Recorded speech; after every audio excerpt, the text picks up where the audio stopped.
Have you ever wondered how we brew an award-winning beer here at Flamin Galah? Come along and I'll show you today.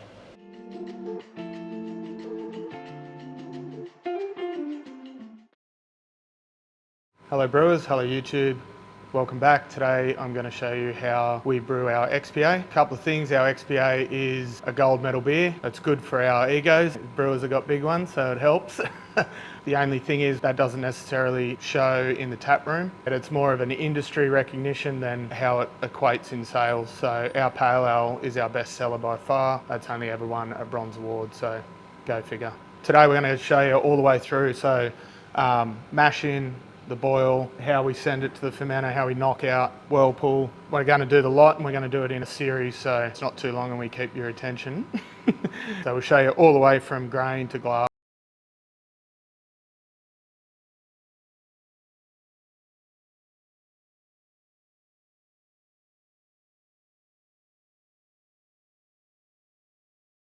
White Maltings, high quality Australian made malt.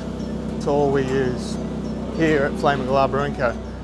Joe White's crystal malt, that's what I use.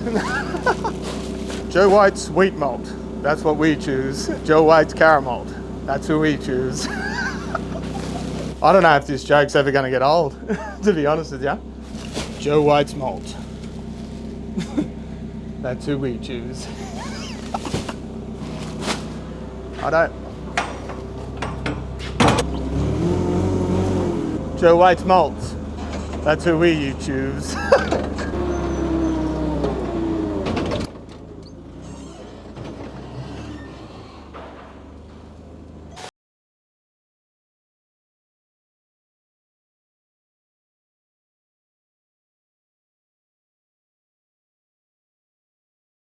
That before you mill your grain, you check your roller gap.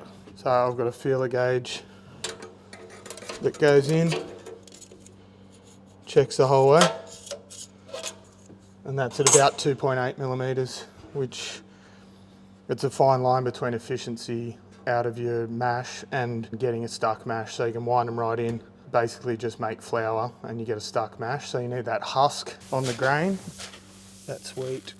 So when you crush it, a grain crushed with the husk.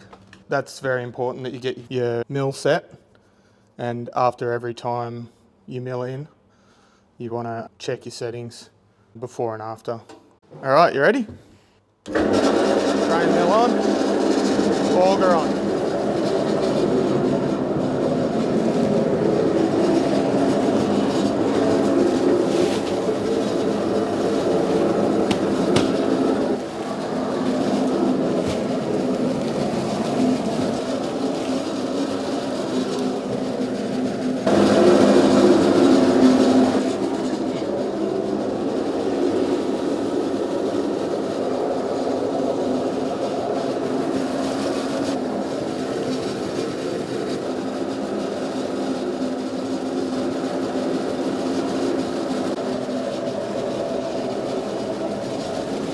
So what we're going to do now is preheat our mash tun.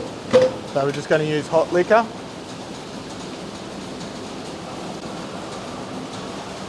We're about 11 degrees here at the moment, ambient temperature.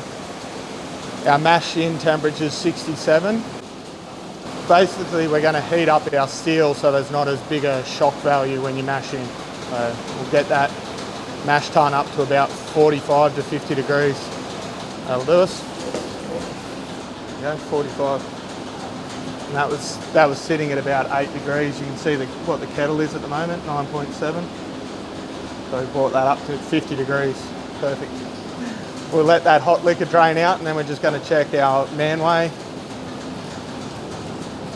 which we're tight, seals on, and then we're going to set up the rest of the mash tun, which is close off a couple of valves. So we want to run through the work grant. So we're going to close off this valve. So now we've created a path through the work grant, and now all our hot liquor's drained out. So we're going to close off our dump valve, and then just check, because we've got a Herm system on this, we just check that our Herms is shut off, because this doesn't require a step mash. It's single infusion at 67 degrees. So we're ready to go. Now we're going to prep our mash salts.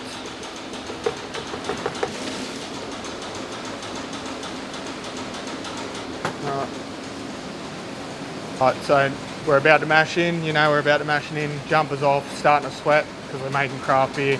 Sweat, baby, sweat. It's craft beer. Righto, we're going to whack on the cold liquor first and we're going to identify so we know it's running, and then we come in with our hot and in go our salt,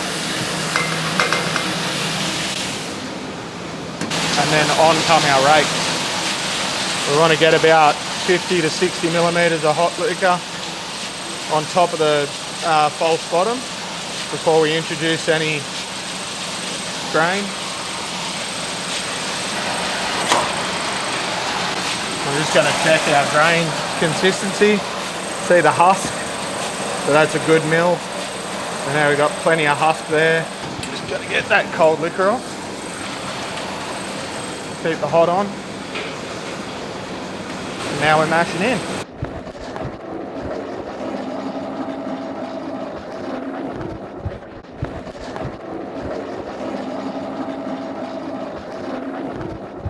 Now we're going to put our mash pump on. It's got a VSD controller so we can control how fast it moves. So we're just going to set it to 18 hertz and that'll slowly help mix the mash. So keep our mash hydrated on the top side of it as we're mashing in. We're just going to change the direction of our lauter rakes throughout the mash in as well. Stop our hot liquor there. So that's mash in complete. We did a 3-to-1 ratio with the grain to hot liquor. So it's 707 litres. What we'll do now is just check our mash pH. So the ideal mash pH is between 5.2 and 5.5. We shoot for 5.2. So we'll check it out and see how we went. Not bad, copper. So we'll set our software. Brewing. Got our mash hot liquor, and then check all this. Check our pH, which we've got on 5.2, and now we start our mash for an hour. So when it comes to the mash, when you've got rakes, we run our rakes back and forth so it mixes the mash completely for the first 10 minutes. Then we'll give it a rest, and then we'll do a run at 40 minutes. So we've got a 10-minute rest, and then we'll do just a run back and forth at 40 minutes, and then we'll allow the grain bed to set. So that helps, once the grain bed settles and sets, that helps with our Vorlauf and our lautering, so our runoff or our sparge. Once the bed sets, we'll give it 20 minutes and then we'll do a 15-minute Vorlauf, and that'll be the recirculate to clear the wort. Clean up your workspace you grab. While we're mashing in, we'll prep our fermenter that we're going to use. So we'll run a Sanitizer Loop in that, prep all that. We're also going to run a Sanitizer Loop in the Whirlpool, and that'll sanitize our product line and the Whirlpool and the heat exchanger. So we'll set that up now. Okay, we're 15 minutes into the mash, so now we're going to acidify our sparge water. So we use dry citric acid to acidify. It has about 250 grams. We're going to go to the high side of the pH this time, so 5.5. And the reason we're going to do that is because we're going to add calcium chloride and calcium sulfate to the kettle, and that's also going to lower our pH as well. So there are our brewing salts. What we do,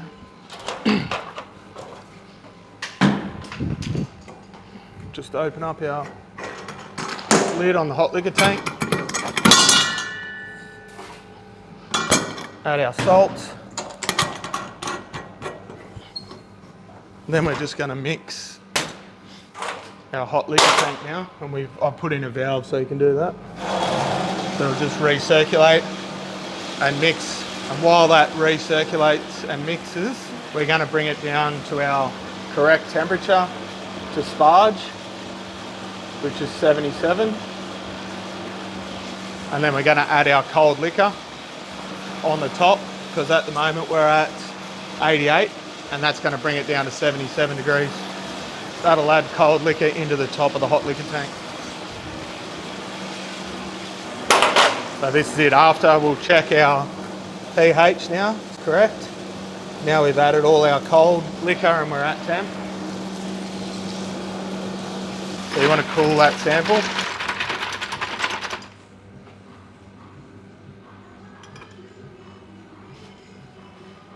All right, so we've acidified our sparge water back to 5.5 on the pH.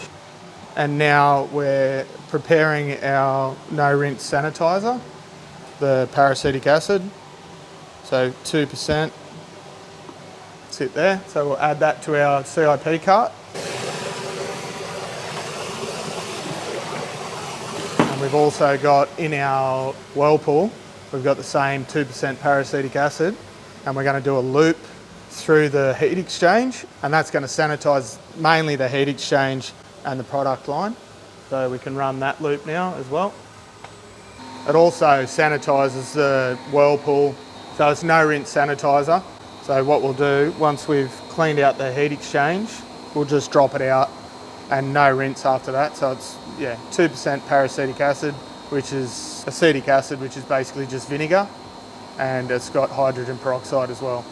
So we'll set up our CIP loop or our sanitizer loop in our fermenter that we're going to use, which today is FV2.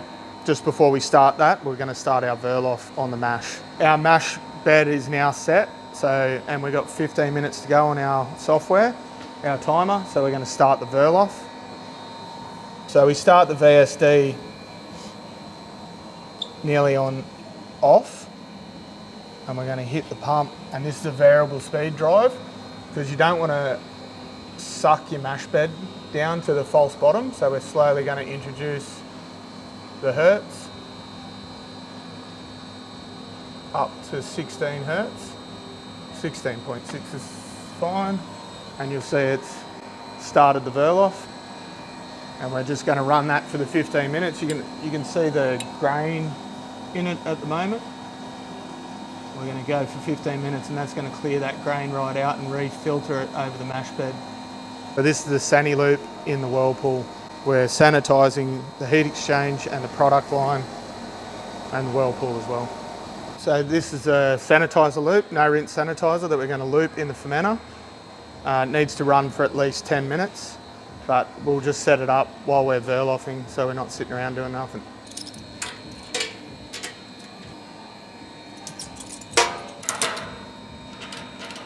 What we'll do first is we'll just release the peracetic acid and just let it run through. So we're going to remove anything that was in any of the product line or the pump as well. And it also primes the pump, so we'll send that out a couple of seconds. Then we'll set up on our spray ball. We're going to run our racking arm at the 45. Open him up. Open up our dump valve as well. Then we're going to send it through the spray ball and we're going to run out that first bit. That'll do. We're going to fill the tank till it comes out the racking arm. All right, now we've cleared anything in the racking arm. Close him.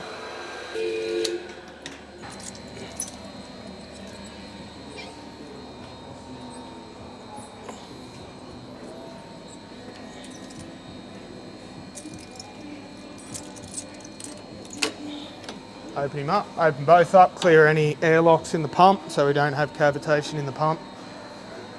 And then you can run. So that's prepped and ready to go. When we send our work to the Whirlpool, we'll run our 10-minute cycle on this. Just want to open up your sample port too, and as it runs down the tank, it'll run into that. Righto. Next.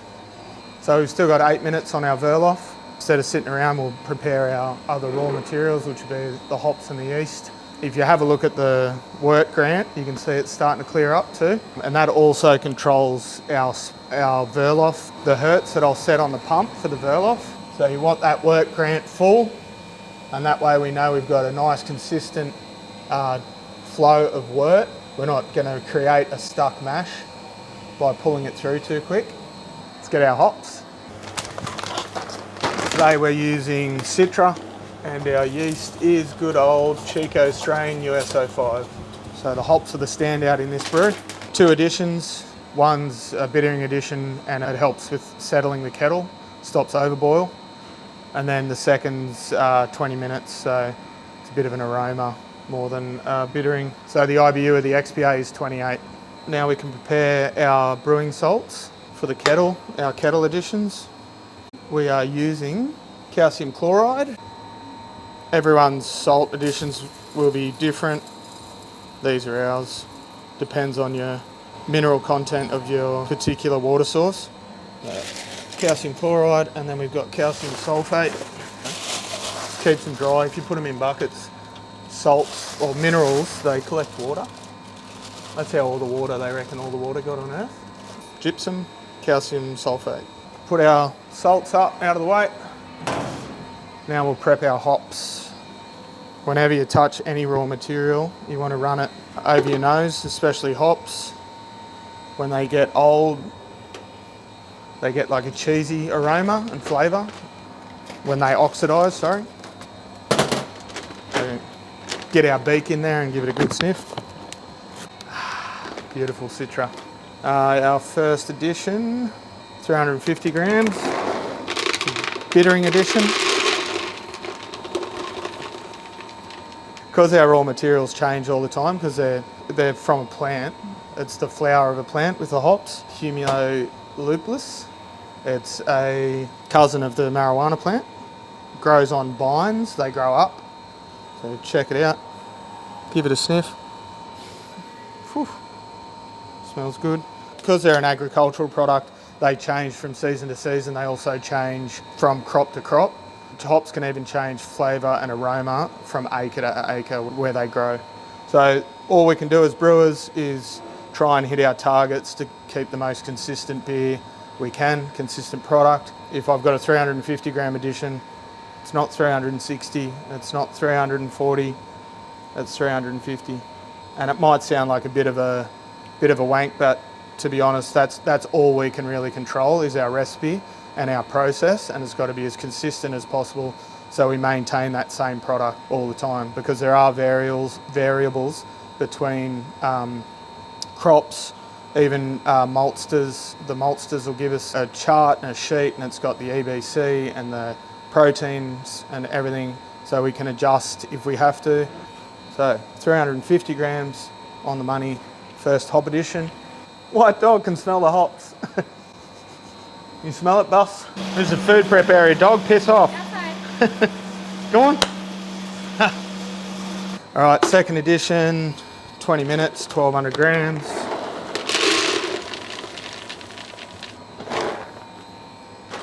Once again, not 1250 grams, not 1150, 1200 grams. Second edition. You want to seal your hop bag up straight away to keep it fresh and stop it oxidising. Get as much oxygen out as you can. And then seal it up.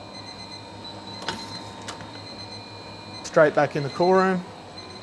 That's the mash complete. All right, so mash is complete. We're going to check our wort grant, and we're also going to check our second sight glass and just make sure we're happy with the clarity of the wort before we send it to the kettle. Not too bad. I think I'm going to run it for another 5.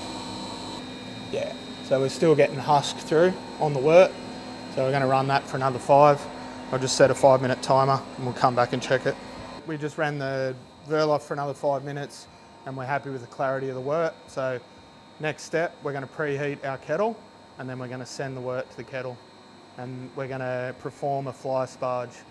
So our first runnings will go to the kettle, and then we will leave about 50 millimetres, between 50 and 20 millimetres of sparge water above the grain bed, and then we're going to filter out any of the sugars back into the kettle.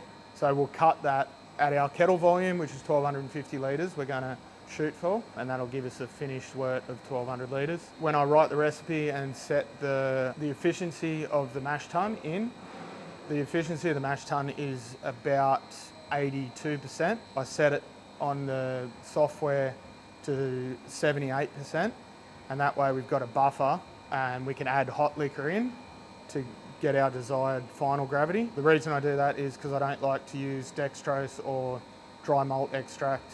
I like to overshoot our kettle gravity and then just add hot liquor back so we can get our spot on gravity.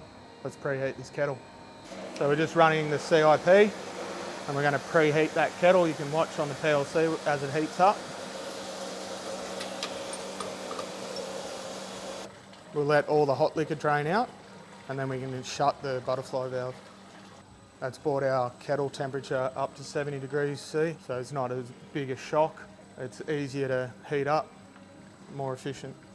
I'm going to close our Whirlpool valve and then our dump valve now. That hot liquor's stopped running. And then now we're going to start transferring and doing a fly sparge into the kettle. Beautiful colour from the caramel. All right, so now we're ready to transfer from the mash tun to the kettle. Our Vorlauf's complete. We're happy with the Wert Clarity. So with this valve, once again, we're going to open it very slowly so we don't collapse that mash bed.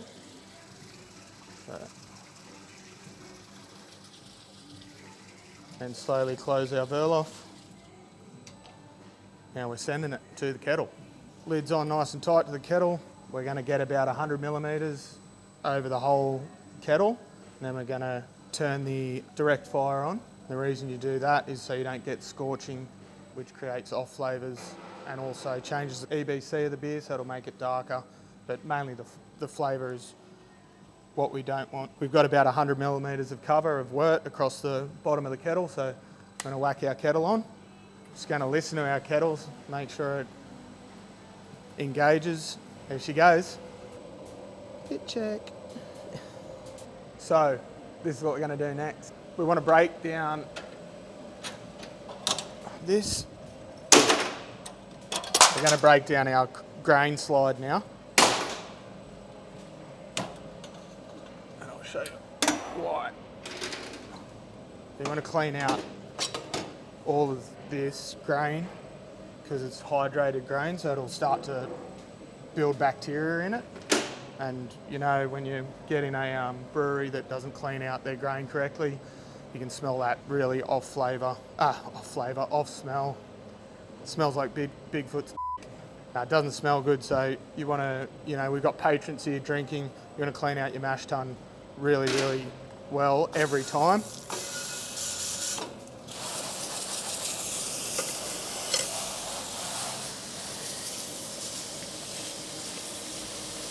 Get used to getting wet. Brewer's feet. Brewer's feet. All right, we're starting to get our little grain islands now in the mash. And what we do, we introduce our sparge water, sparge liquor, which is just the hot liquor. And what we want to do is keep that mash bed floating within the hot liquor. And that way we won't get a stuck mash. Stuck mash, they happen a bit. It's not a good day in the brewery. But what you want to do, it's a fine line. So you don't want to build up too much hot liquor on the top of your mash bed that it pushes the mash bed down. That'll create a stuck mash. We just want about 20 millimetres above of hot liquor, and that's going to drain through slowly. We can control that with our pump. So our what hertz we set our pump on, because it's a variable speed drive, and also our sparge. So if we think we're getting too much hot liquor on top of the tank, we'll just shut off the sparge. And this is why it's called a fly sparge, because you're doing it on the fly. So we're sending it through and we're rinsing at the same time, our grain. You keep an eye on your sight glasses and your wort grant, and that controls the flow of our fly sparge. Now we clean this properly and then reassemble it while we're doing our fly sparge. So you're always moving, keep moving in the brewery. The cameraman's having a cup of tea. Yeah, I'll get you towards the end of the sparge and we'll check our final runnings. You don't want to go below 1010 with your final runnings. We've overshot our grain bill here, so we end up with a higher gravity in our kettle. That way we know we're going to reach our final gravity, what we want. Clean as a whistle. It's go time. So we're at 1100 litres roughly in the kettle. We're going to check our last runnings. Just let that run for a bit so we know we got our last runnings. And we're just checking the gravity of the last runnings. Density.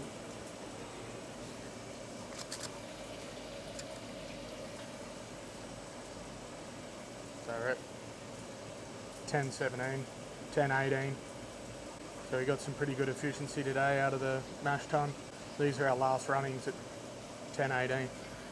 The reason you don't want to go below 1010, it starts to pull off undesirables out of the mash, proteins and other things like that that you don't want to create off flavours. So always end your sparge at 1010.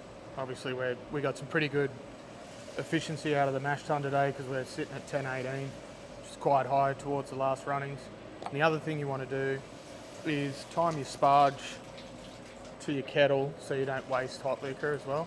Breweries are a huge user of water, so the more we can save, the better for the environment.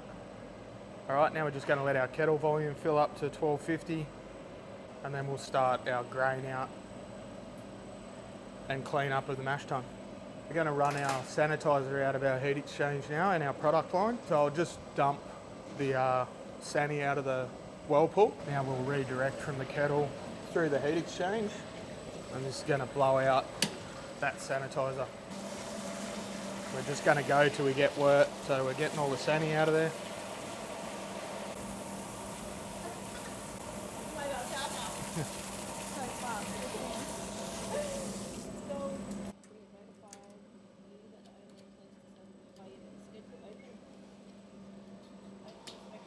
Right, so now we'll circulate the wort through the heat exchange and got rid of the sanitizer, and we're just sending it back into the kettle. And we'll do this once after the boil before the first hop addition, and that'll run boiling wort through the heat exchange and back into the kettle. All right, we're coming up. That's our 1250, so we'll kill the mash pump and then we'll come around and we'll start emptying the mash tun. So we'll just open up the dump. Any of that remaining wort just goes to the trade waste. Now the fun bit, we're going to grain out.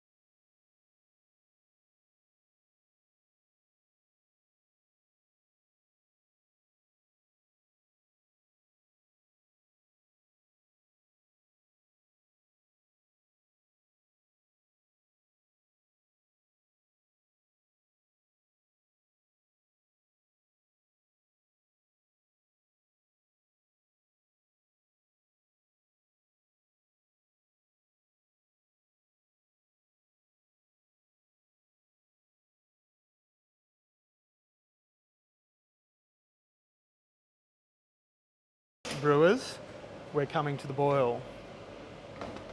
Here comes the hot break. It's when the proteins rest on top and create like a lid, and then the boil finally comes through it. So now we're going to add our salts. We've added our calcium chloride and our calcium sulfate. Now we're going to take a pH sample. We need the sampler because pH is very important in brewing.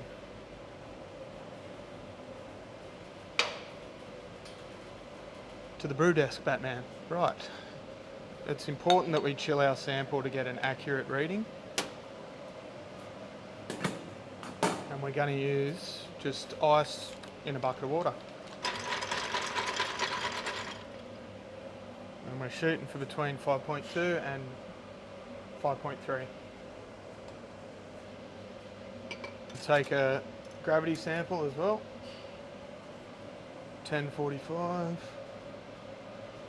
We're shooting for 1047. We've overshot our gravity, so that's a good thing. We're at 1048.2 at the moment, and we're chasing 1047 for final gravity. So we've got that play there with our wort where we can just add water to bring it back, or hot liquor to bring it back to our desired final gravity. That way we don't have to use dextrose or dry malt extract or any other adjuncts. And our pH is looking pretty good. We're sitting at 5.1 at 32 degrees. Once we get back to 20, we should have about 5.3. So we're on the boil. We got a hop addition in 3 minutes. So we're going to put 70 grams of well flock, 70 grams, and that'll go in at, this is our fining agent, kettle finings, and this will go in for 15 minutes of the boil. Right, so this is our aroma hop addition, 20 minutes, 1200 grams, and this will give a small amount of IBU with the isomerization, but mainly we'll get all the aroma out of it. That's your 15-minute addition of the kettle finings. What we're doing now is our 15-minute checks. So just did our 15-minute addition of the well flock, and we'll do our last check, which is pH and gravity. Make sure we're on the numbers. Our gravity is 1048, so we're going to add a little hot liquor, and our pH is a little shy, 5.12. So we're chasing the high range of 5.2, so 5.28.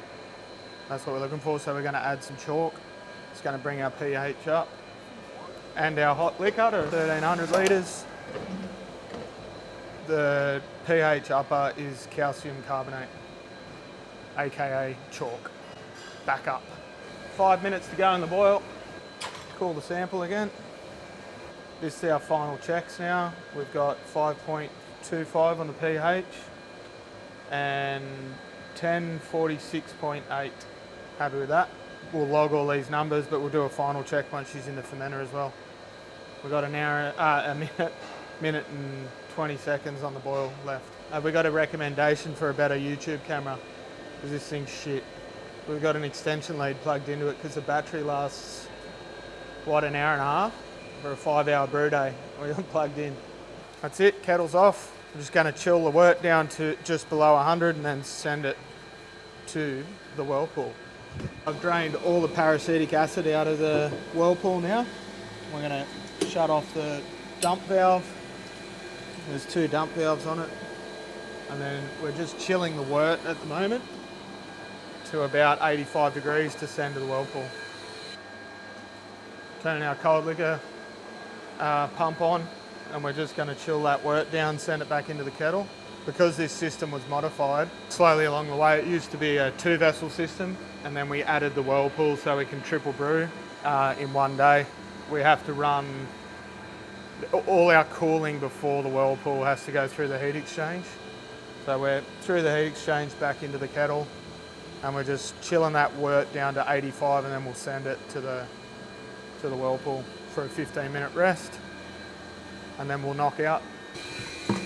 Going to chill our Sanitizer Loop.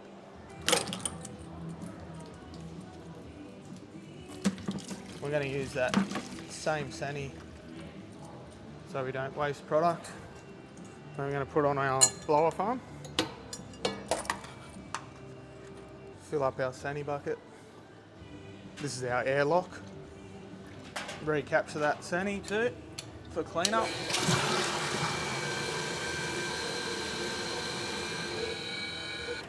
So we can use that Sani for cleanup. Get rid of your pump out of the way. That's it. Now we're ready for fresh wort. Righto, now we're sending to the Whirlpool.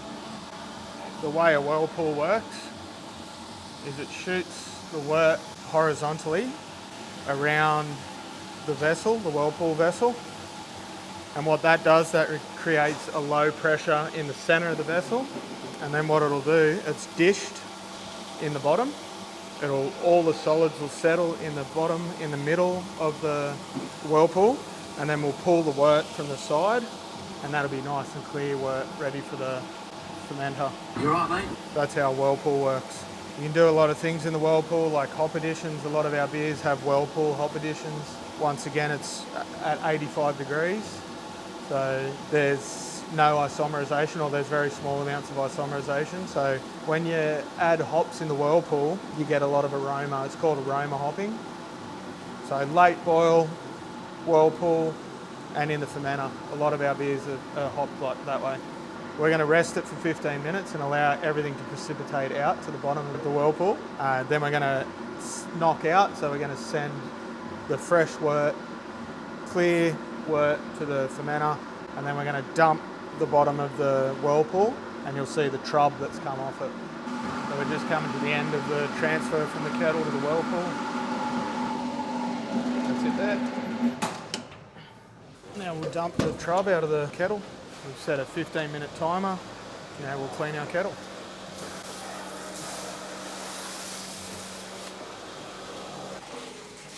We're going to send it to the fermenter. First thing you want to do is just open up these couple of valves, send our cold liquor to the heat exchanger.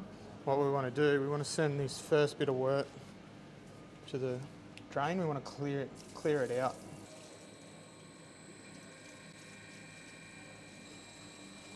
So the main sight glass we're going to look at is this bottom one, because when you go through the heat exchanger it changes. So that's clear there. Take our product line,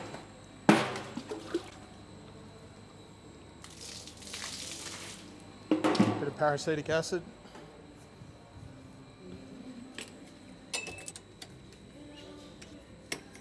and then we're just going to go up the fermenter the whole way and check everything.